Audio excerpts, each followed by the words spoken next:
Si Juan at ang exam. Isang araw, nag-exam si Juan sa kanilang klase. Pagtingin niya sa test paper, napakamot siya ng ulo. Ang hirap. Wala siyang alam sa mga tanong. Dahil desperado na siya, nagsimula siyang magsulat ng mga malulupit na sagot. Ang unang tanong, ano ang kapital ng Pilipinas? Sagot ni Juan, malaki.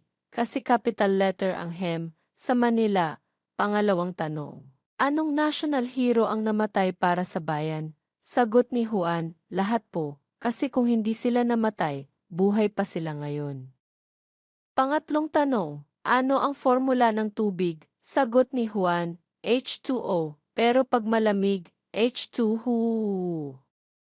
Pang-apat na tanong, ano ang kahulugan ng abbreviation na HTC? Sagot ni Juan, end of thinking capacity.